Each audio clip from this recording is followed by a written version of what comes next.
YouTube থেকে কিন্তু চলে এসেছে নতুন আপডেট। এখন থেকে কিন্তু ৮,০০০ ঘন্টা ওয়াচ টাইম আর শর্টসের জন্য ২ কোটি ভিউ লাগবে। Hello guys, welcome to my YouTube channel. আমার চ্যানেলের নাম এফবি গার্ল শুভা। আমি রেশমি, তোমাদের সঙ্গে আজকে কিছু কথা শেয়ার করছি। হ্যাঁ, ফেসবুক থেকে নতুন আপডেট চলে এসেছে। ১ ফেব্রুয়ারি ২০২৭ থেকে এটি চালু হবে।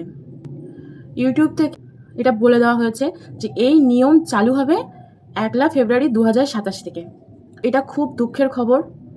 এখন থেকে আমরা যেটা লং ভিডিওয় ৪,০০০ ঘন্টা ওয়াচ টাইম নিয়ে আসতাম, সেটা কিন্তু আমাদের নিয়ে আসতে হবে ৮,০০০ ঘন্টা ৯০ দিনের মধ্যে।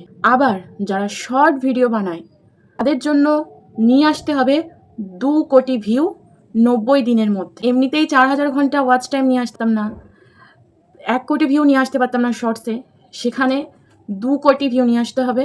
আর লং ভিডিওয় ৮,০০০ ঘন্টা ওয়াচ টাইম নিয়ে আসতে হবে। তো এখন থেকে আমি বলবো, সময় নষ্ট না করে অরিজিনাল কন্টেন্ট বানাও। আর শুধু অরিজিনাল কন্টেন্ট বানালেই হবে না, প্রতিদিন ভিডিও ছাড়তে হবে। ইউটিউবের গাইডলাইন্স মেনেও সেগুলো আমাদের চলতে হবে। তো ভয় পাওয়ার কিছু নেই, এখনও আমাদের হাতে ৬ মাস টাইম আছে। ৬ মাসের মধ্যে যদি আমরা আমাদের চ্যানেল মনিটাইজ করে নিতে পারি, তাহলে পুরানো নিয়ম অনুযায়ী ৪,০০০ ঘন্টা ওয়াচ টাইম লং ভিডিওয় আর শর্ট ভিডিওয় ১ কোটি ভিউ আনলেই আমাদের চ্যানেল কিন্তু মনিটাইজ হয়ে যাবে।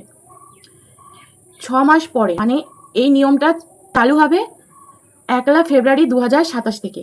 তারপরে কিন্তু আমাদের ওই নিয়মগুলো মানতে হবে। ওই নিয়মগুলো ৮,০০০ ঘন্টা ওয়াচ টাইম নিয়ে আসতে হবে আর ২ কোটি ভিউ শর্টসের জন্য নিয়ে আসতে হবে। ভালো থাকবে, সুস্থ থাকবে। আর প্লিজ ভিডিওটা যদি ভালো লাগে আমার চ্যানেলটা সাবস্ক্রাইব করে পাশে থাকুন।